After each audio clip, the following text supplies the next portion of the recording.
Keg group? Sure, I'll do that. All right, and then if y'all just see any questions, can you just post them in the chat for me? Sure. All right. Good luck. Have fun. Thank you. It's glowing live now. Houston group.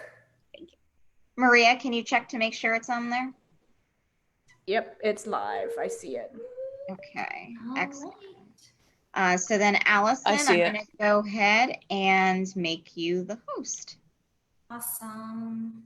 And Allison, I would also make a note that if people want to have, if they have questions, that they should post it in the chat. Yeah.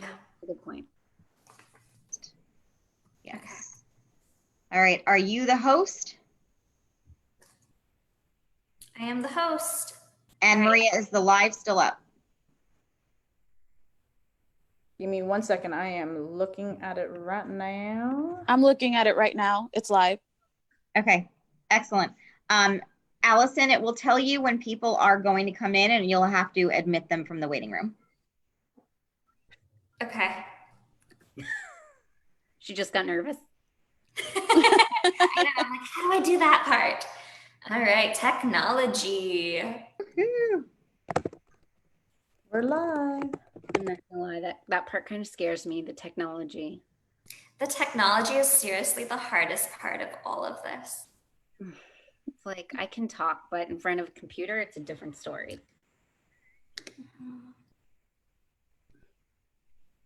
Okay, I already. Right.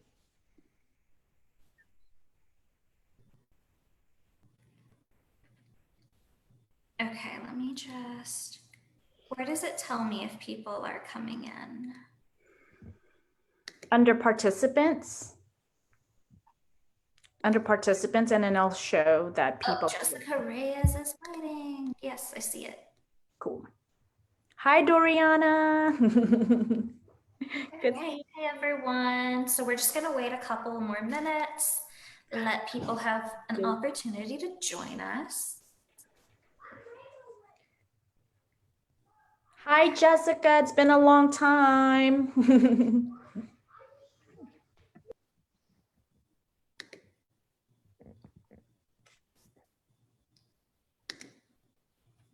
Okay, and I'll start recording in just a minute as well once we get started.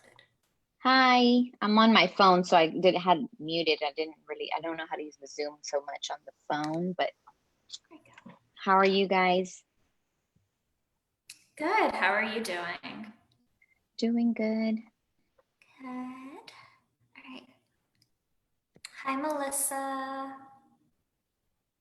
Okay. Hey. All right. People coming in.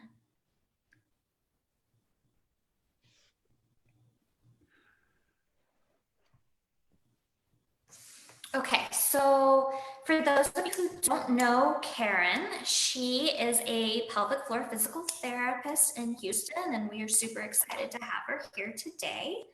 So I'm just gonna go ahead and keep letting people in. I'm gonna go ahead and record the session, and let's go ahead and get started. All right. Okay. So Karen Kowinski is a pelvic floor physical therapist offering personalized in-home physical therapy sessions in Houston. She is the founder of Empower Yourself Physical Therapy, which is a practice dedicated to really meeting you where you're at, kind of literally.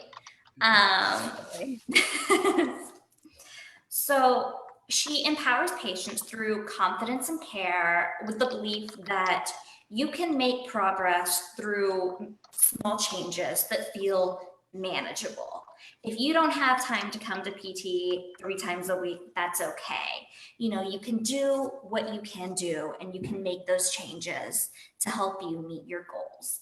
Karen has over 10 years of experience in orthopedic and pelvic floor PT. And she looks not just at the pelvis, but at the body as a whole. For those who don't know, I saw Karen for a while. She was my first introduction to physical therapy, and is probably the reason why I am obsessed with PFPT. And I know that we looked at my entire body from head to toe. We looked at my neck. We looked at how I sat. We looked at how I walked. Your hips. Yes. Oh my gosh. We spent Your so much time looking at my hips. Karen was actually the first person who figured out what was wrong with my hips after 15 years of me trying to get doctors to find something wrong with them. So I'm super excited to have her here talking about PT, talking about what we can do to use it as a tool for helping us manage endometriosis symptoms, to help us manage our pain, to help us have sex again, to help us really combat this disease that's so much more than a gynecological condition. So at that, I'm going to go ahead and hand it over to Karen and let her talk. Thank you. Thank you. It's funny because I didn't know if you were going to say that or not. So I had two segues prepared. But I was Allison's physical therapist, and I do remember the very beginning of Allison, and I remember towards like the middle end, and I remember, and it's like looking at you now, like how much has changed. I do want to share a little story about you. I do remember one day Allison was really just ticked off. She came into the clinic just really ticked off, and she was like, I just had a bunch of donuts and I just don't care. And she just looked at me like, I dare you to say anything. And I was like, okay, that's fine. Like, your body, your choice, you know the consequences. And like at that point, like Allison was not in the best state to do, like elections had just happened and you were just kind of not having it, right? So I just remember being like, okay, your choice. Like, good luck. You're probably gonna feel miserable the next day. I mean, I'm sure you did. But that's always like my funny story about Allison. But yes to Allison. So I'm a pelvic floor physical therapist. I've been doing this for 10 years. And like Allison alluded to, I am a pelvic floor physical therapist, but you cannot just look at the pelvic floor. First of all, the pelvic floor is kind of, I feel like it's the epicenter of the body, but like the pelvic floor is at the bottom. You've got your abdominals in the front, you've got your diaphragm at the top, and you've got your back muscles in the back. It is literally this kind of synergy. Everything happens there. So when you inhale, your belly expands, your pelvic floor drops. When you exhale, everything comes in. The analogy I use is like, remember in like, when you were in like 5th grade, they would talk about like exploding stars in the galaxy, and the star would literally go junk, junk, junk, like in 360 degrees. Well, that's kind of how the whole core moves, literally opens together and closes together. Does that make sense? Okay. Just looking for feedback from anybody. But anyways, so your arms and shoulders are connected from there. Sorry to interrupt. If you do have questions, something doesn't make sense, go ahead and ask us in chat and I'll flag it over to Karen. Yes, ask me questions because then I know I'm making sense. Otherwise, I don't know if I'm making sense. But yes, so what does physical therapy do? I don't treat endometriosis, okay? I can't cure you. So if you're looking for a way to avoid surgery by fixing your endometriosis some other way, that's not going to happen. What is happening is because of the endometriosis, you are creating a lot of bad muscle patterns, right? If you're having a bad pain day, you are hunched over, you're not exercising, you're not moving, you're not going to work, you're not doing all those pieces. And it's a physical therapist's job to figure out how to release that muscle pain. The way I explain it is it's a pain cycle, right? So if you are having a ton of endometriosis pain in your abdomen, you're going to hunch over, your abdominals are going to tense up, your pelvic floor is going to tense up, you're going to tuck your tailbone underneath you, you're going to tighten your abdominal muscles, and not in a good way. Your pelvic floor is going to be overactive. You're going to have hip issues, you're going to have breathing issues, and to get out of that is really hard. So it's my job to at least figure out how to open those muscles for you and give you other techniques. So the way I explain that, let me change the screen so I know that you can see my screen. Okay, this is my favorite graph, and I'm realizing now that you guys can't see it so well, but I should have made this bigger. I'm sorry, Allison. You can see that there's an X and a Y, and the vertical part is symptoms. Can you guys see, or is this not going to be a good picture? I can see it. Okay. I can see it. Okay, so the vertical part is symptoms. The X is time, okay? And if you can tell in the middle, right in the middle, there's a dot, and this is the threshold line. So any given person, whether you have endometriosis or pelvic pain or not, has musculoskeletal issues, okay? For example, me, I don't have pelvic floor dysfunction. My pelvic floor is a little bit weak. My abdominals are a little bit weak. I've had some kids, and my left hip, my left SI acts up. So like there are things about me that don't make me asymptomatic. No one is starting at a 0, okay? Nobody, unless, I don't know, your Superman starts at 0. But let's say taking an endo patient, okay? You know, you're born, you go to like age 5 and everything's fine, okay? Then maybe at like age 6, you start competitive gymnastics, okay? I'm just making something up, okay? So you're doing a ton of abdominal strengthening, a ton of body work. And you know, your coach is also teaching you, and this is not a gripe against gymnastics, but your coach is also teaching you pain is good. Pain is what makes you stronger. Work through the pain, work through the pain. And your mom and your dad and whoever is like, yes, rah, rah, rah, work through the pain. Well, I'm just gonna say, you know, you're going through puberty, okay? And you get your period, you get your first period, and bam, you're over the threshold, okay? That's when you get your first period and you're like, oh my God, this hurts so bad. You go to the nurse's office at school and they're like, yep, normal, no big deal. And you know, you're like, Mom, I can't go to school that first period. And your mom doesn't make you go. And because it's your first period and she feels bad for you. And that's fine. Okay. Sorry, did you hear that? Yep, sorry. Okay, let me turn that off. But going through the first period here, okay? And you literally, for like 10 years, you kind of go up and down above this threshold line, okay? Does that make sense? Well, you know, moving along to like your 19s and 20s, you start to have sex. The first time is really painful, okay? So you're moving way up the threshold, okay? And you don't understand why you keep having pain with sex, but you just keep doing it over and over again. And on top of that, you're having issues defecating. You can no longer poop comfortably, right? It hurts to poop. So every time you poop, you're straining, there's pebbles, you're trying to use enemas, laxatives, whatnot. You're trying to urinate, it's not working. You're having back pain and hip pain. You start moving in this direction that's way above the threshold, and you start entering that pain cycle where there's no way to improve. So physical therapy's job is to literally bring you down and way below that threshold.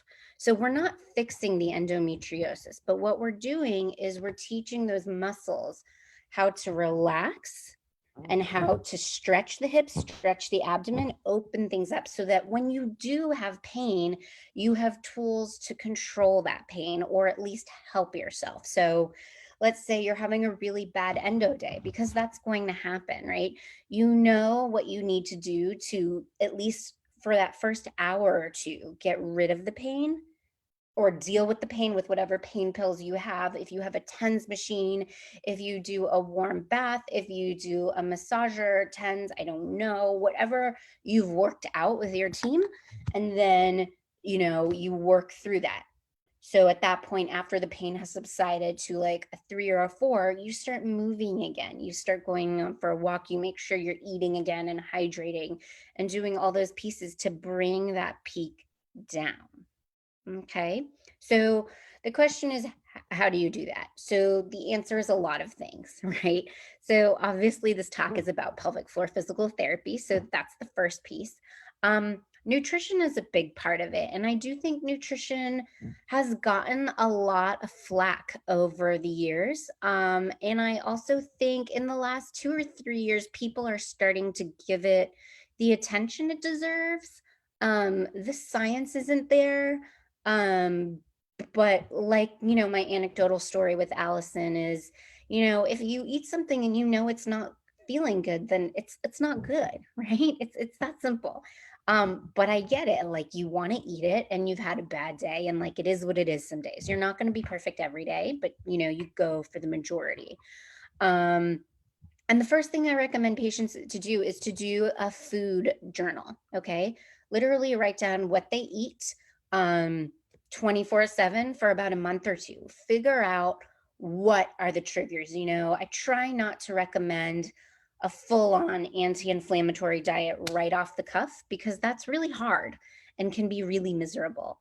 So maybe seeing which foods you can take out first to get the most bang for your buck, right? Because the idea is to live as normal of a life as possible by making as little changes as possible, right? And that's kind of my whole thing. Do as little as possible to get the most bang for your buck. And I know that sounds kind of awful, but like, who has time to do 2 hours of exercises a day, every day? Like, I don't think anybody does. If I had to do that, like, how would I hold down a job and like a normal life? I don't know. I don't know.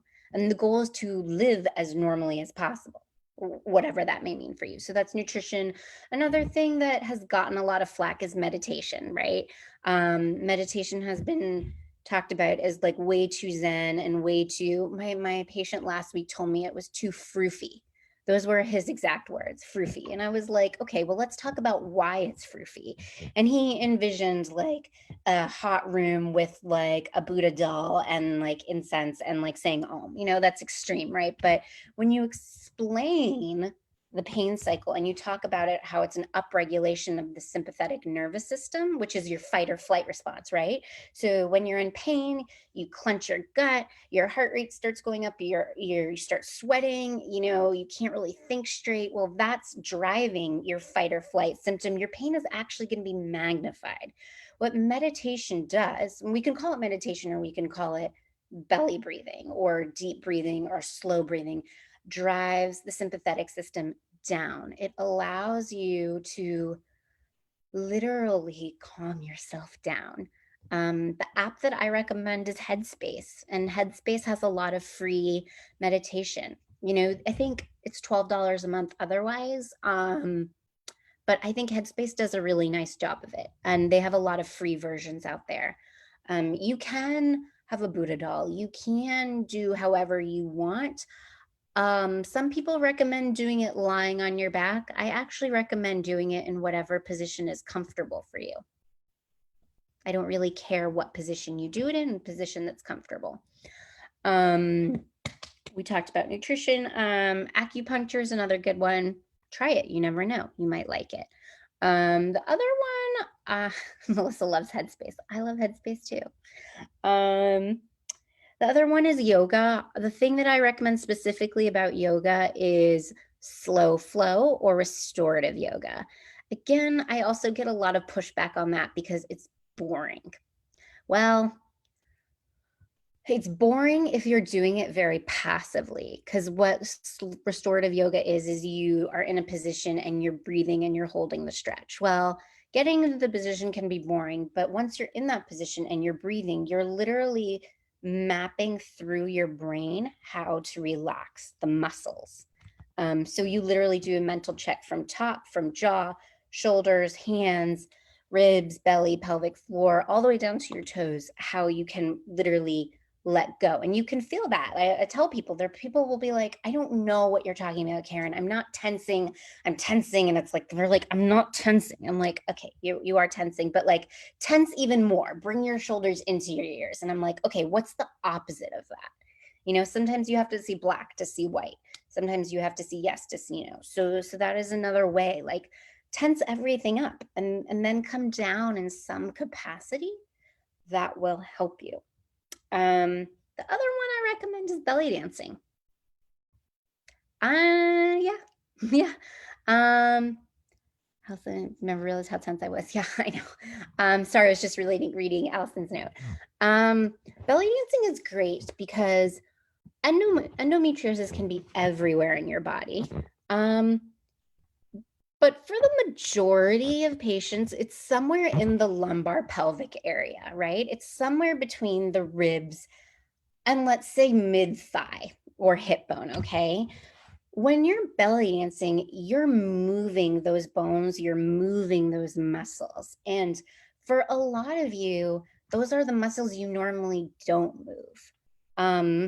And belly dancing is fun. So if we can make it fun and less of an exercise, or I have to do my exercises, then I say go for it. I don't care what kind of belly dancing is. The idea is you have to move. Motion is lotion. Those muscles are just getting tighter and tighter. And with all the endo in there, and if you've had surgery or you've had more than one surgery, you have a lot of scar tissue. I don't care what anybody says, you have scar tissue. It needs to move. It needs to stretch. And by moving in those ways, you'll feel where the scar tissue is. And if you're working with a good physical therapist, you can give them feedback and say, hey, I was doing this and I felt tightness here. And your physical therapist will know how to unwind that with different techniques. So the more feedback you give your physical therapist, the better it is.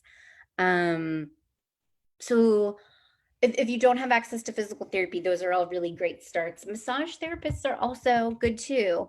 A really good massage therapist is going to know what to do. Just a quick note, I think this is mostly for Houston folks, but all the big hospital systems in Houston, at least, accept a large variety of patients. I think it was Maria who wanted me to talk about lots of options for pelvic floor physical therapy.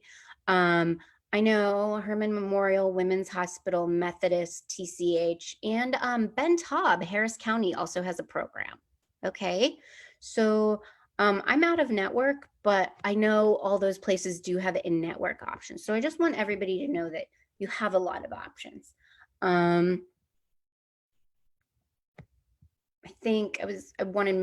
just wanted everybody to know about that because I think Maria wanted me to talk about that. So that's from there. So for pelvic floor physical therapy, the first thing you're going to do when you meet with a physical therapist is she's going to want your detailed history. And when I talk to patients, I say, I want to know your story. So tell me what brings you in, give me your whole entire story. And they're like, well, where do you want me to start? And usually it's sort of passive aggressively. And I'm like, start from the very beginning, start from age 5, start from, you think you've had your pain for 20 years, start from 5 years before then. Like, tell me what you don't think is important and start from there. And I will go into all the detail. I'll interrupt, I'll ask questions and want to know, what's your bowels like? When do you poop? When is it easier to poop? When is it harder to poop? What do your poops look like? What color are your poops? What doctors have you seen? How do you pee? Do you feel like you empty your bladder? Do you leak? Do you find it hard to pee? Do you feel better when you pee? When did you start having sex? Was it always painful? Has it become more painful? Which position is painful? Which position is better? I'm not asking questions like that to be weird, but different muscles in the pelvic floor can be more affected positionally than others. There are by easier, I mean less uncomfortable positions to have sex in. So if you're waiting on surgery, then let's go ahead and coach you through that, right? Those are all things through there. What surgeries have you had? What do you like to do? Do you like going to concerts? Well, this is a silly kind of question because of COVID, right? But what is it that you want to do? What do you do for work? What have you given up because of your pain? A lot of the times I'm working with a lot of counselors because chances are you've been dealing with this pain for a really long time and given up a lot in your life. And not because you really wanted to, because the system just kind of didn't support you, or you just couldn't do it all because of the pain. So how do we get you back to that? What do we need? Who do we need to triage you with? Was it with a counselor? How do we get you back into school? How do we get you back into work? Like, how do things work out with your partner? If you're having a partner, it's probably pretty frustrating for both of you because you can't have the sex that you or your partner want to have. So might be working with a sex counselor. ASECT is usually the organization that I recommend. It's ASSECT, the American, I'm totally blanking, sorry, Council, yep, thank you, AASSECT, American Academy of Sexual Education, Counseling and Training. I'm totally guessing. But they will help work through that. But again, the only real cure is surgery, and that is excision. And I know a lot of you are waiting on surgery or have had surgery. I do want to get more into the American Association of Sexual Education Counselors. I was so close. I was so close. The ASEC stands for American Association of Sex Educators, Counselors, and Therapists. I was close. All right, so a little bit more about the pelvic floor. Here is a model of the female pelvis, okay? So I'm gonna start from the outside. At the very back is the anus, okay? In the middle is the perineum. And towards the front is the vagina. And at the top of the vagina is the urethra, which is where the urine comes out. And at the very top at the pubic bone is the clitoris, okay? Now, these muscles, I'm gonna detach them, so don't be alarmed, are the superficial pelvic floor muscles, okay? So these muscles are the muscles that are really more at the opening. And these are the muscles that are responsible for arousal and the ability to orgasm. Notice how they're attached to the clitoris, okay? If you take those away, you have the deeper pelvic floor muscles, which make up what we call the bowl. And I like to call it the fruit bowl with the organs sitting inside. You've got the bladder in the front, the uterus, and then the rectum in the back, okay? It is a tight space, guys. So fruit bowl with the fruit inside, okay?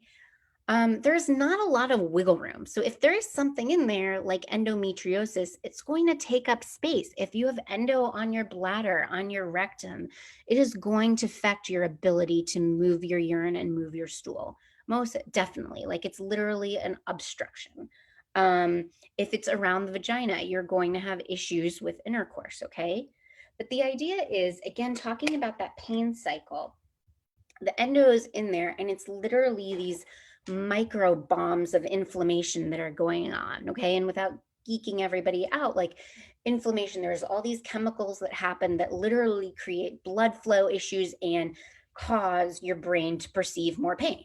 Okay, it's a chemical reaction that goes through neurotransmitters up the spinal cord, yada, yada, yada. And you are legitimately feeling all this pain. As a response, those muscles tense and they literally tense. They constrict. And when the muscles constrict, there's even less blood flow going to that area.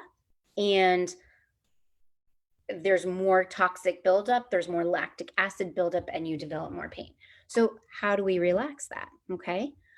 Way we can do that is to start off by just doing some breathing. Imagine if you're sitting up nice and tall, okay? If you're sitting up nice and tall, relax your upper back because everybody who just sat up probably overarched their chest, okay? Yep, overarched their chest. So just let your ribs come down forward. Let your belly hang out, okay? If you're wearing jeans, unbutton your jeans. If you're wearing tight yoga pants, maybe pull them down a little. I want to let your belly be flabby, okay? Think of the 3 holes at the bottom, your anus in the back, your vagina in the middle, and your urethra in the front, okay? As you inhale, breathe in through your nose and let your belly expand outward like a balloon filling with heavy water. Okay, so inhale through the nose, belly expands, and then exhale through the mouth very gently. So allow the breath to leave your mouth. So it's more of an active inhale and a passive exhale, okay? Try and keep the shoulders relaxed. Okay, and you should feel those beans move, okay? So if there's a red kidney bean at your anus, vagina, and urethra, think of the red kidney beans opening on an inhale and closing and lifting into the body on an exhale. It is millimeters of movement we're talking about, okay? Is anybody feeling that? Is anybody not feeling that? getting there. Okay. Okay. So definitely feeling it. Excellent. Good. Now, for some people, you're not going to feel it in sitting. Another good position is on all fours. Okay. So if your wrists and knees are okay, I recommend doing it in that position. Another good position is child's pose. That way you can just put your head, and I always say put your hands like so to kind of make a pillow for your forehead, especially a lot of patients who have jaw and head and neck issues. Sitting up is a bad position. Yeah, sitting up can be really exhausting, right? So child's pose, where you allow your head to relax and your neck to relax, will help you relax your pelvic floor. There is some research coming out now that like both orifices are connected. So if you have people who have pelvic pain, just releasing my breath instead of actively pushing it out. What a difference. Sorry, Madeleine. Did I say it right? And first, just try to. Yes, it is not a push out. So the inhale is where the work happens, and the exhale is you're passively letting it go. Because for women with pelvic pain, endometriosis, chances are your pelvic floor is already overactive. The analogy I use is think of that bodybuilder at the gym whose shoulders are like this. He doesn't need to lift anymore. He needs to learn how to relax. And that's what you all need to do, right? Different positions are going to help. Just change screens. Sorry. Right, where was I? Jaw. New research coming out that those who are having pelvic pain are also having jaw pain, right? And so there is a connection with first relaxing the jaw. And the way I ask people to do that is bring your lips together, but separate your teeth. Okay, so, and your tongue is going to rest on the roof of your mouth. Okay, lips are closed. Okay, now try and breathe. Okay, inhale through the nose, exhale through the mouth, gently with your jaw relaxed. And I bet you it might even be easier. Cheeks are relaxed, forehead is relaxed.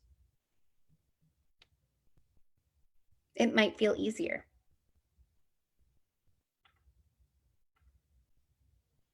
Does it change it for some of you? Maybe, maybe not. Yeah. Yeah, thank you, Melissa. Thank you, Madeleine. So it really depends on the patient what other co-issues they're having. And I'm not saying comorbidities because you all have comorbidities. It's a co-issue. If your hip hurts, how are we going to put your hip in a better position? If your back hurts, we first have to find a position for your back to relax, because when you're in pain, your body is going to tense. So that could be all fours, that could be child's pose, that could be lying on your side. If you feel good standing on your head, then that's what you're going to do it in. I have one patient who actually leans over a hockey table, like an air hockey table. That's the most comfortable thing for her. It's totally weird, but it allows her to distract. She like hangs over it, so it allows her to distract her low back.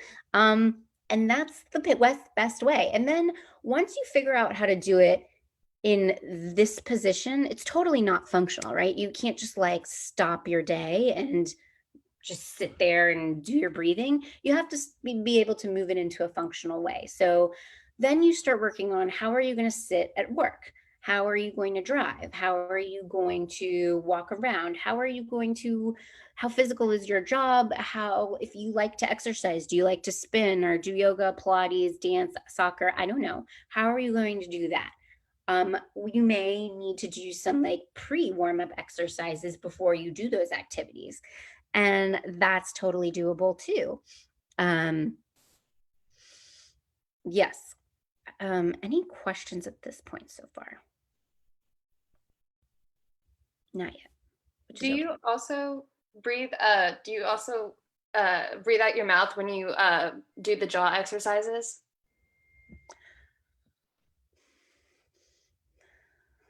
Good question.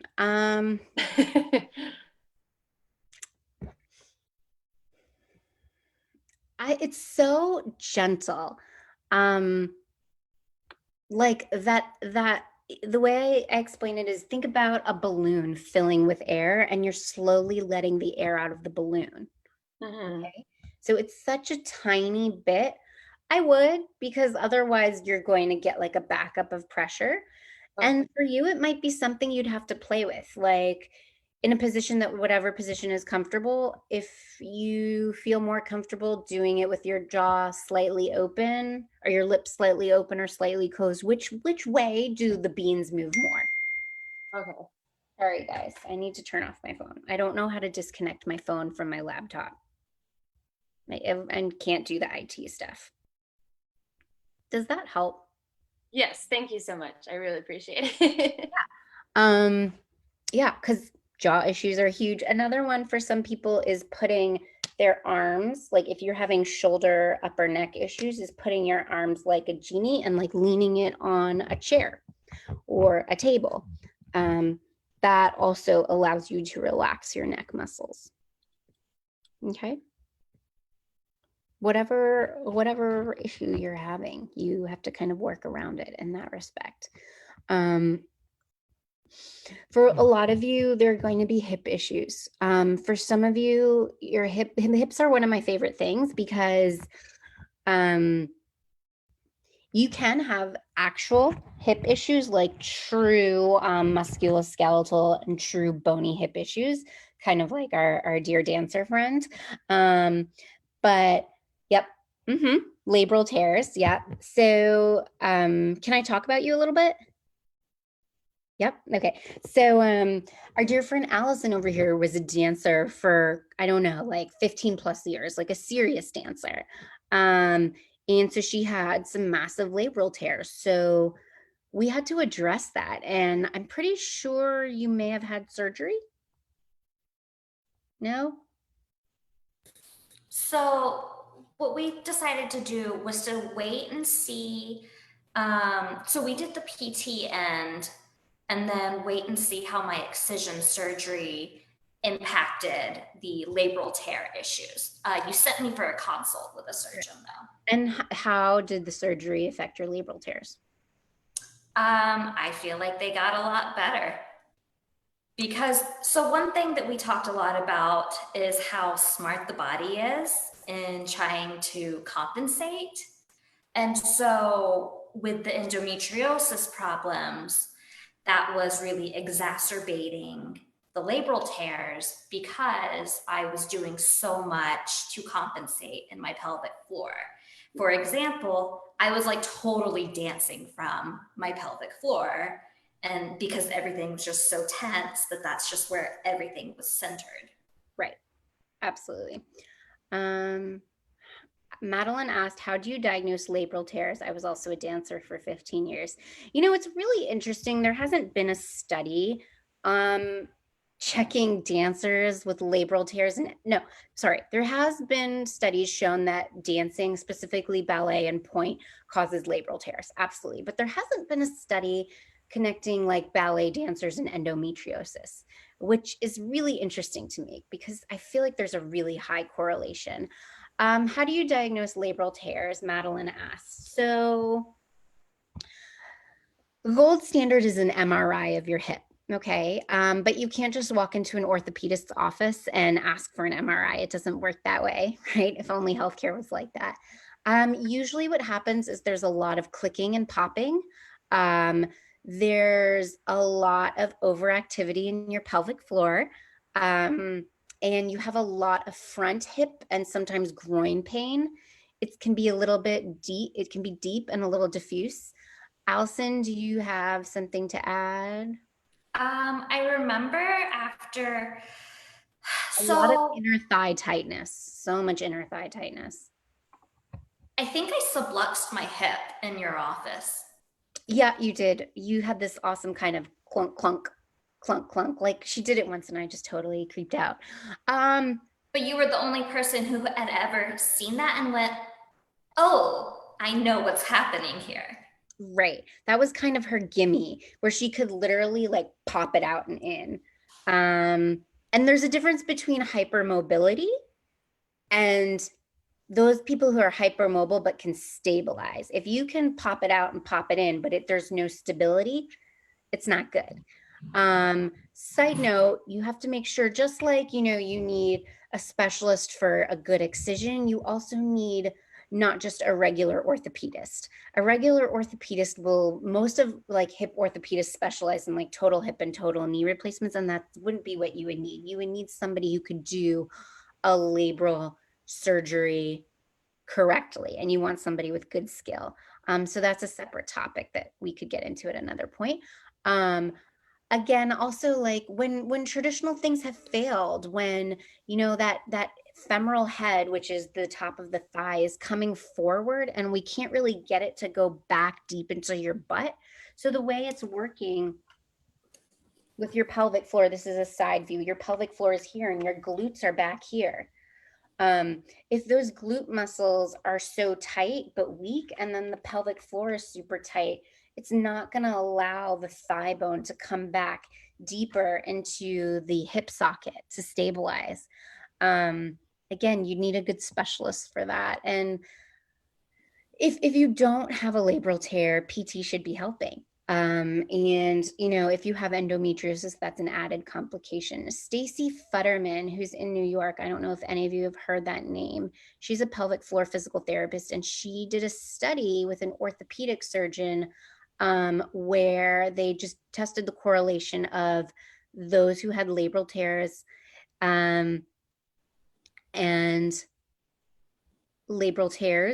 asked them if they had pelvic pain. There was almost 100% correlation, almost 100%. And yes, Allison mentioned Josh Harris at Methodist. He is who I recommend for labral tears. He is more of a sports medicine guy. Yeah, which is exactly who you need. It's just tough to get into Methodist. And also it depends on your insurance. But he does an excellent job. And then you have to rehab from that. And the question is also chicken egg. Is it endo or is it your hip labral tears? A lot of people have hip labral tears and they don't know it. I probably have something going on in my hips, but like no big issue. So that kind of settles with that. The other question is, are you strong, right? Because if you've been in pain for a long time, sort of moving away from hips. If you've been in pain a long time, you don't exercise a lot, chances are, and that's okay. That is what it is. But you don't have muscle strength. You don't have glute strength. You don't have deep core strength. You don't have lat strength. You don't have lower back strength. So you're more at risk for those traditional injuries like herniated discs, or even just hip pain or back pain, or even upper neck pain. So your pelvic pain is limiting you from getting yourself well in general and working on those other secondary issues. It kind of puts this, I don't want to say handicap, but it limits you in your progression. One thing I do is what's called dry needling. I don't know if you guys have heard of dry needling. It's similar to acupuncture, but not. So you use the acupuncture needle. Same needle. Acupuncture goes in the skin surface. Dry needling goes deep into the muscle belly. The idea is that it pops the muscle spasm, kind of like you would pop a zit, right? So when those muscles are super tight, they're knotted up, and there's a buildup of lactic acid in what we call chemical P, which is what tells the brain pain, pain, pain. So the dry needle goes into the muscle belly and literally pops it. You'll be sore. You leave sore. You feel sore for about a day or two as the body's reabsorbing those things. But the idea is with the release of that muscle tension, you then restore normal muscle and you can move better and your pain gets better, because we're trying to get you out of that pain cycle. Again, you're not fixing the endo, but you're fixing the muscles around it and hopefully strengthening so that, if and when that next endo attack comes, you can kind of weather it better. Because surgery gets better and better every year, but there's no guarantee it won't come back. There's no guarantee it won't come back. You don't know if they got everything until down the road. A lot of women do better after surgery. One thing to keep in mind is that surgery isn't going to fix your pelvic floor. If you have those other pain generators that are there, Surgery is going to fix the endometriosis. Surgery, if they do a really good job and they cut out all your disease, is going to help with the endometriosis pain, but it's not going to help the pelvic floor dysfunction. It's not going to, help with that tensing. It's not going to downregulate your central nervous system. Absolutely. Right. So you could get out of that surgery feeling great, but still have all this pelvic floor issues, still have pain with intercourse, still have issues peeing, pooping, all those things. You still need the pelvic floor physical therapy. And you'll still need to make those dietary changes, and you'll still need to do those breathing exercises. And I mean, as your function improves with physical therapy or with all those pieces, everything will continue to move in the right direction. But like, some of this stuff is maintenance. People ask me, they're like, do I have to do physical therapy for the rest of my life? And I'm like, well, no, but do you go to the dentist twice a year? And they're like, yeah. And I'm like, do you go to the dentist twice a year for the rest of your life? And they're like, yeah. I'm like, do you brush your teeth twice a day for the rest of your life? They're like, yeah. I'm like, do you floss? Yeah. For the rest of your life, you floss? And they're like, well, yeah. And I was like, okay. So right now, this is assuming I'm treating the person like physical therapy is intense, right? And I really, really try to limit it to 30 minutes, 4 to 5 days a week. I really, really try and do that. But at a certain point, like there will be a maintenance program of like 15 minutes, 3 times a week, and if you have a flare, it will go up, but like there's a plus and minus to it. We do a lot of things for maintenance. Why shouldn't you do maintenance for your body? Right? I mean, that's a big part of it. Allison, what other questions or pieces am I missing? Can we talk about Kegels? Because I know that there's a lot. I think, so when I told one of my physician friends, I'm just going to use myself as an example, that I was going to go see a pelvic floor physical therapist, his response was like, well, why don't you just do Kegels? Mm-hmm. So can we talk, what's the deal with Kegels, and should I be doing Kegels? Should everyone be doing Kegels? Right. So first of all, I don't know why, but like pelvic pain in the pelvic floor is not touched upon in medical school. In the doctor's defense, they just don't learn about it. And I don't know why. And that has to change. One day I will be a guest lecturer in medical school. One day. Short answer is no, you should not be doing Kegels. Okay. Kegels is the layman's word for a pelvic floor muscle contraction. Okay.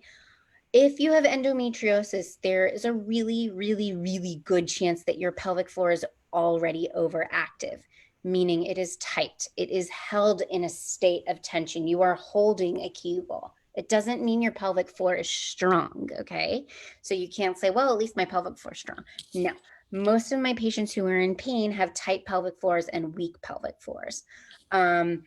So again, the idea is if you're holding tension here, you're not allowing the central nervous system to downregulate. You're not relaxing enough to allow for intercourse, urine to come out, or bowel, stool to come out. The pelvic floor needs to relax. And if we're talking about those beans moving with the breath, I just explained to you guys that on the inhale, when the beans drop, is the focus, and the exhale, when the beans lift, is passive and it's minimal, right? And when the beans lift, that motion of the lifting is a Kegel, right? That's what it is. And when you inhale and the beans drop, that's the letting go of the Kegel. Really, it should be 80% on the let go and then 20% on the build. And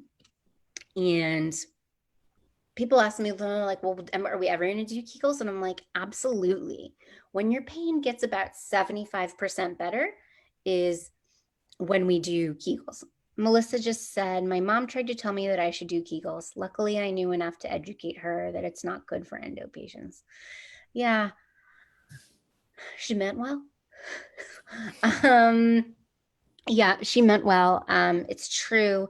Kegels, and I will tell you, it's getting better. 5 years ago, like Shape and Cosmo talked about Kegels like it was nobody's business. And I just read an article, it was either in Shape or Women's Health, and they had guest pelvic floor physical therapists in the articles that spoke about the letting go and the breathing, not the Kegeling. So it's getting better, but yes, no Kegels. With that said, there's also a lot of talk about not spinning, not running, not squatting, no lunging, no dancing, and no things that where you really try and contract the muscles. I really try, when people say that, I really ask you how important it is to making you happy. If you love to do ballet, if you love to run, if you love to do Pilates, I really try and not to take it away from you, but modify or limit it. So like if you do like an advanced level Pilates, well, would you be okay with a beginner level? Or how can we modify it so that you're not over gripping, over Kegeling during those activities? I have one woman right now who I'm treating for pelvic pain, not endometriosis, but pelvic pain. And she does aerial yoga. That is a lot of contracting, and that's a lot of pelvic floor and core work. So it's not ideal, but she really likes it. So we've moved her into a beginner class. She does a lot of stretching and breathing before her class, and she does even more after her class. For her, her class makes her happy, and we want her to stay happy. So she's willing to put the extra work before and after so she can enjoy. Madeleine asked, how do you feel about the pelvic wand for at-home therapy? You also just explained why I flared after surgery because I was told to do Kegels. That's a bummer, Madeleine. I'm really sorry. Yeah, that's a bummer. I can't hear you. Did you just say something? Oh, I said it happens. Yeah, you know what? You can change that now. You know, it's not permanent. You now know how to downtrain that. That's a bummer though, and I'm sorry. Thank you so much, though. I wouldn't have probably known that, even with all the stuff that I've looked on. I haven't really had a lot of information about Kegels, and I didn't realize that that was why I flared, but it makes a lot of sense now. Yeah. And the other big thing I want to get back to your pelvic bone question, but the other thing is another big thing to think about and talk about post-operatively, like acute post-surgery, like immediately post, is fiber. Okay. You've just had a big surgery. You are in a lot of pain, and you are probably taking some pain meds, which is okay. Those are constipating. When you are constipated, you strain, and it is hard to have a bowel movement. It is okay, and it is recommended to have a lot of fiber and stool softeners and whatnot to help you move your bowels in a way that is pain-free and not irritating and not causing you to flare up. And I tell women, I'm like, it's okay if you have a little bit of diarrhea. Like, it's better to be loose than pebbly, especially right after surgery. So those are like your two big gimmies post-surgery. Ice post-surgery too. Which is a big one too. Pelvic wands. Pelvic wands are good. They're great. Are you talking more about like an S wand? I bought the Intimate Rose pelvic. Yeah. So Intimate Rose sells dilators and S wands. I'm totally for it. I do recommend seeing a pelvic floor physical therapist first. The reason why is because I'm not totally sure you know what you're doing, honestly. Because you might just assume, what most women would assume is that you're just inserting it in and you're leaving it in there and you don't really know to push on the points. Yes, no, right. So I took the top piece out. So this is that piece. I'm taking it out. The S wands, are the wands that Madeleine is talking about, are shaped kind of like an S. And you insert the wand in the vagina, but remember, it's curved. So you're actually trying to hit the bowl here, okay? And the big thing you have to be careful of is when you're doing the right side of the bowl, you need to take it out and then do the left side of the bowl. But there are different pieces of the pelvic floor and different muscles. And with the physical therapist, once the physical therapist does her exam, she can say, oh, it's the puborectalis, it's the OI, oh, it's the iliococcygeus. It's a specific muscle in a specific part. And then you can then be better equipped. Also, I have patients bring their wand in and we practice it together the first time. So I'll do it with the wand, I'll take it out, and then I'll have you do the wand with me there. And then you give me feedback. I don't think I'm at the spot. I'm at the spot. I'm not sure, because it's a hard thing to do to yourself. The other thing I'll try and teach patients is to do external releases on themselves. So there's ways to get the pelvic floor externally, which I think is easier, near the anus, near the opening of the vagina, where you kind of sit kneeling and like sitting on your heels, and it's doable to get those muscles externally rather than internally. Another thing I advocate for is bringing your partner into physical therapy, and I'm happy to teach your partner how to do those trigger point releases or how to use the wand. It doesn't even have to be a partner. I have one patient, it's the mom who's doing it. So if you're comfortable with your mom doing your manual work, then hey, I mean, it's whatever works. But wands are a great adjunct. And external work is a good one too. Does that answer your question, Madeleine? And Maria posted the link to Intimate Rose. Intimate Rose also has really nice dilators. They're softer. Dilators are used to dilate and to open the vaginal opening for pain with intercourse. Those are going to be helpful with pain with penetration, just actual penetration.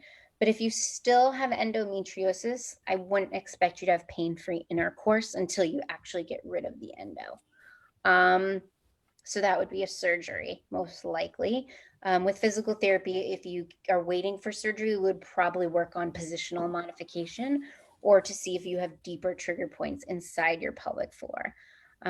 There are some women out there who have what's called vulvodynia, which is pain at the vulva, and it's more at the opening. I like to tell them it's like the gate.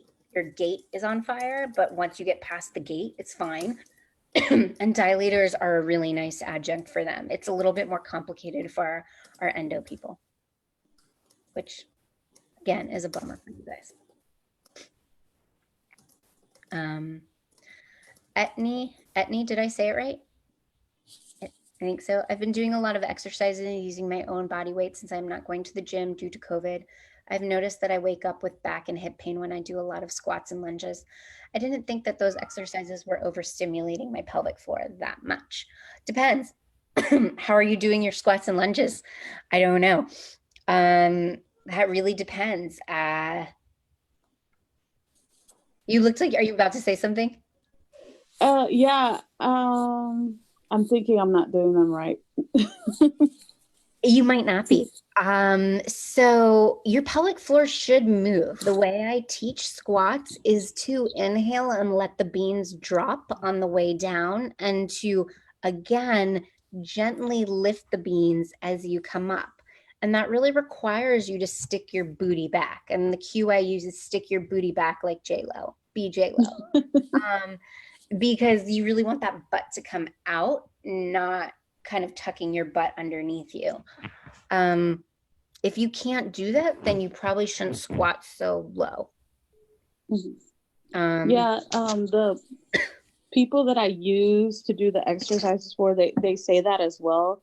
And they say, you know, aim for your back wall. Like if there's a wall behind you, see if you can hit the back wall with your butt. So yeah, I've been trying to do it closer to the wall. I also think just like use a chair, right? Put a chair behind you and tap your butt on the chair and reach your butt back for the chair.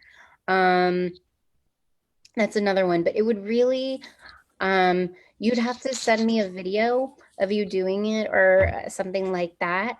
But your pelvic floor should move during squats. Now, it's not that your pelvic floor should relax the whole time, but it should move because, right, when you're squatting, and I'm thinking like you're holding a bar, but you don't even have to be, you inhale down, exhale up, right? So when you're inhaling, beans drop, exhale, beans lift. Does that make sense? Yes, lots of sense. Are you breathing when you squat? That's the first question I ask. No. So that is telling me that your pelvic floor is probably overactive during that time. And if you slow down and maybe get rid of the weight and try and breathe, you'll notice your beans moving. It's probably that. Yes. Does that It's help? very good. Yes, a lot. Okay, good. Thank you. Melissa asked a question about to get really personal. I developed horribly hard stools 4 weeks post-op that caused what might be an anal fissure. I know it takes time to heal. I have increased my water intake, stool softeners, and fiber. Miralax has also helped, but is there something I can do while having a bowel movement? Good question, Melissa. Side note, if it's an anal fissure, you should talk to your doctor, okay? And if you've only had surgery 4 weeks ago, you do want to talk to them and make sure that things are still healing nicely. Just to make sure that there's like no blood in the stool or there's no fistulas developing, because that is a risk if fissures are really bad. Things you can do while you're on the toilet. You don't have to use an actual squatty potty. You can just use a stool, but the goal is that your knees are higher than your hips. When your knees are higher than your hips, you're opening the anorectal canal. So if you're sitting at a right angle, which is like a traditional toilet, your pelvic floor is right here. Here's the bowl, and your anorectal canal is in a 90-degree angle, and the rectum is kinked. When you bring your knees higher than your hips, the pelvic floor muscle relax, and that straightens the anorectal canal, and it's like a straight pipe, right? Where the stool comes out. Sorry, I'm getting distracted by the questions. Does that make sense, Melissa? My other question to you would be, what do your poops look like? You said hard stools. Are they pebbly? If they're pebbly, you're not drinking enough water. I also recommend good fats like avocado. We can't really go with the yogurt cheese route, but maybe chia seeds, other things that would kind of help get Sorry. Yeah, sorry, my TV's on in the background. I'm gonna probably move. But yeah, I have the stools, like a squatty potty kind of stool, and then they kind of fluctuate. They've been soft, just every once in a while they are more pebbly, and so that's when it's more painful. What's that? Have you journaled? Not that, but I can. You might find journaling would help you figure out a pattern of when your stools are looser and when they're harder. Okay. Because you might, and it could be like a 24-hour lapse, right? Mm-hmm. Like just because you have like a piece of apple today at 2 o'clock doesn't mean you're going to like poop it out in the next 6 hours. Like what if it takes 12 hours or 48 hours to go through your system? Yeah, 48 hours is more typical for me. 48 hours. So then you're going to want to look at what happens Thursday when you eat something on Tuesday. You know, you're going to want to make that comparison. I would also, the other thing I recommend, and this is kind of weird, okay, but you know, I'm weird, so whatever. Me too. Mewing. Try doing what? Mewing like a cow. So I have no idea what you look like, so that's not meant that way. But so, you know, we talk for my patients who cannot figure out how to relax and contract their pelvic floor. We use phonetics. Okay. Your voice, and when you're singing, when you're talking, you're using your pelvic floor. So if everybody can try this. If you start going, if you picture, start saying the letter T, and you say it in a really high pitched voice, like T, T, T, T, T, T, T, T. I know it's really awkward. You're going to feel your beans lift. Okay. You want to try it in front of everyone or not? You don't have to. The other one is the letter P, like Paul. Beep, beep, beep, beep, beep, beep, beep, beep, beep, beep, beep, beep, beep, beep. Your pelvic floor is going to lift. Now, if you say the letter B, like boy, and you say it really deeply, like B, B, B, B, B, B, B, B, B, B, B, your beans are going to drop. And if you moo like a cow, really low, moo. I love it. It's so funny. I am doing this live on Facebook, guys. Come on. That mooing is going to push the beans out, right? That's going to help you literally push your stool out. And that's literally opening up the anus, opening up the pelvic floor. So as long as you're not pooping in like a stall in a public place, like mill away. I'll try it. No I harm, no mean, foul.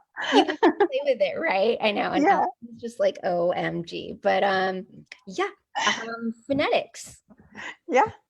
So I do I mean, treat kids. I brought it up, but thank you. That's awesome. I'm going to try it. Yeah, I treat kids too with constipation issues, and you can't really talk about beans and Kegels and pelvic floor bear downs with like a 5-year-old. So we do sounds. So, I mean, try mooing. I'll try it. Thank you. Okay. Couple questions from Facebook from Michelle. So is the proper way to push out instead of in, letting go like you're going to use the restroom? I'm not sure. I think Michelle is talking about defecation. I think she might have asked that back when we were talking about The the general. breathing and sort of the. I think were we talking about, maybe Maria knows if we were talking about breathing and then sort of the releasing of the breath through the lips passively. I think that is correct. Okay, so you're not pushing out. It's when you're inhaling, you want to think of them, the pelvic floor opening, the anus opening, the vagina opening. It is, imagine if you're inhaling and that air is coming all the way down to the pelvic cavity and literally like a balloon filling with heavy water, and it's opening and separating that way. If you push it out, like push, then you're going to do what's called a paradoxical contraction, and that's going to make everything worse because you're actually just tightening the pelvic floor. It needs to happen gently. The other way, Michelle, to check if you're doing it right is to literally sit on your hand. So put your hand on your perineum between your vagina and anus, and as you push, as you inhale, let the beans fall, moo, be really low and heavy, you should feel something fall into your hand. And we're talking about millimeters again. And when you exhale and lift, it should slightly lift off the hand. That's the proper way to push out instead of in. Does that answer Michelle's question? Maybe? Okay, so I'm getting clarification. I think she's going back to the Kegels. So I think she might be referring to like a reverse Kegel. Sure, which is the bear down. A reverse Kegel is the bear down. And that is, again, you're not, I mean, you want to push, if you're asking, should you push out instead of in? Yes, pushing out. But you want to be careful of pushing out so hard that you're actually just contracting. Again, I would say, I don't like the word push because to me, that's going to get somebody to do a Kegel. I would try and have her sit on her perineum, which is the skin between the vagina and anus. And if she's pushing out down, I guess I should say like that, then you should feel the perineum fall into your hands a little bit. You should feel the anus open out a little bit. You should even feel your sit bones come apart a little bit. Does that make some sense? Okay, and from Denitra. How long after excision surgery should you start pelvic floor physical therapy? That is going to be up to your surgeon. Your surgeon will clear you. And when he or she does clear you, they should write a referral for pelvic floor physical therapy. It's usually 6 to 8 weeks post-op, assuming there are no infections. It really depends on the surgeon, and surgeons might release you to physical therapy with restrictions. It really depends. And everybody is going to be mooing, and I love it. Yeah, I hope I answered Michelle's question. Did that help? I think so. Okay. It's tricky. It's really hard, and I know sometimes it's really hard to find a pelvic floor therapist, and especially I admit there are bad pelvic floor physical therapists out there, and there are pelvic physical therapists who really know what they're doing. But if you can find one and you can only have 1 or 2 sessions, just to figure out how to move your pelvic floor is, I think, really worth it. And if you're upfront with that therapist, they'll be cool about it. They're totally fine with it. You can say, hey, I don't have a lot of time. I don't have a lot of, my benefits don't cover this. I need like 2 or 3 visits and this is what I need. And they'll make you a program, a home program. You know, granted, it's not the same as going to physical therapy once a week for 30 weeks, but I mean, that's what you have to work with. And they'll be able to give you different resources and things like that. But moving the pelvic floor is so huge because nobody has ever taught you. It's not part of sex ed. It's not part of what your gynecologist talks about. It's just not part of any training you've ever gotten, right? Moving in the restroom is gonna be my new favorite thing. Yeah, I like it. And yeah. Are you taking new patients? I am. My website is, I'm in Houston. My website is empoweryourselfpt.com. You can email me at karen@empoweryourselfpt.com. And yeah, we can talk. Yeah. Right now I am out of network. But I'm working things out with patients during COVID because it's kind of just a big mess with everyone. So email me, talk to me about your situation, and we'll figure something out. Because I do want to help you guys. Yeah. So one last question, and then we got to wrap up. Yep. I know that a lot of physical therapists right now are offering telemedicine appointments. Yep. I am too. Okay, what can a patient expect from telemedicine? Because it's going to be obviously a lot different from that hands-on internal or manual type work. So I am doing telehealth medicine at a reduced rate. And there is a huge controversy within the pelvic floor community about whether we should be offering reduced rates or not. I'm just going to tell you both sides of the coin because I think it's important. Some people are saying it's our skill either way, so you should charge the same. Other people say it's not the same thing as an in-person visit, so you shouldn't. So I'm of the side that telehealth is a reduced rate. And the reason why is because it's not the same thing. Hands-on, I think, is so much more. If you are going to do a telehealth visit, a lot of it would be you telling me your history, your super in-depth history, what has worked, what has not worked. And then we would be going over dietary changes, working through what it feels like to relax the pelvic floor. And that would be more personalized cueing. I've had patients show me their vagina on telehealth. If you're okay doing that, I'm okay with that too. So that's a personal comfort thing. A lot of it would be taking you through different movements through verbal instruction on telehealth platforms, and then personalized exercises and things like that. But you'd be missing the manual work, which is huge. If you have a partner or somebody who could do the manual work, I can coach them to do the manual work via Zoom or whatnot. But yeah. That's telehealth. It's COVID is making everything really interesting. And it would also give us the opportunity to kind of make sure you've crossed all your other like multidisciplinary approaches. Like make sure, you know, you've still like, if you're doing some form of birth control, all that, none of your medication is messing with your symptoms. Make sure your digestion is good. If you need to see an orthopedist, if you need to see a colorectal urogyne, like we could take that time to make sure all those other T's and I's are crossed. Did that answer your question? I feel like there was a second part and I forgot. No, you got it. Yeah, I was asking, you know, what can we do with telemed? Yeah, so I think that's really helpful. An option right now, I'm asking the patients, if I see them in person, that they wear a mask. I'm wearing a mask and I'm social distancing as best as I can right now. I ask that you do as well. And if you're not, just be honest and that's fine. We'll do telehealth or we'll wait till COVID kind of normalizes in some capacity. And I ask that patients take their temperature the morning of.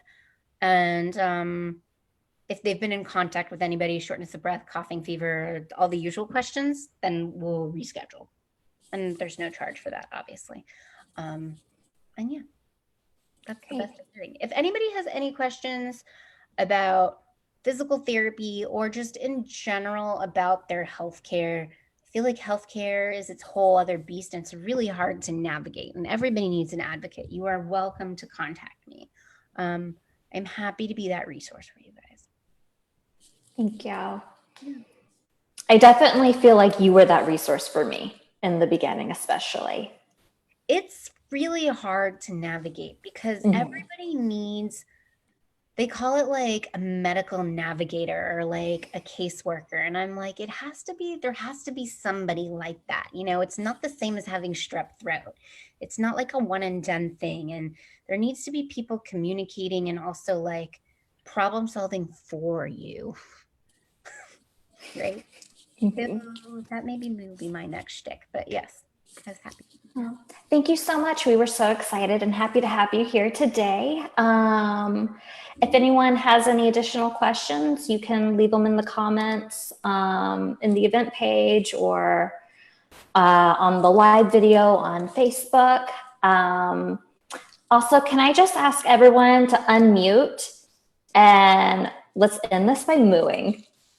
I love that. Yes. Okay, count on 3. Okay. But it has to be really low. Yeah, low moo. All right. 1, 2, 3. Moo.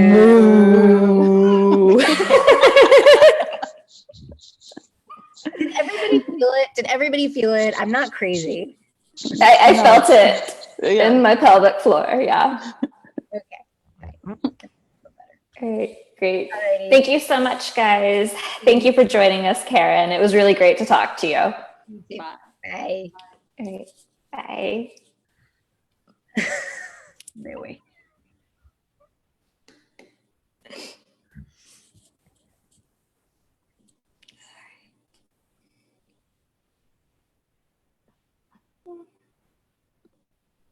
Okay, gonna end the meeting.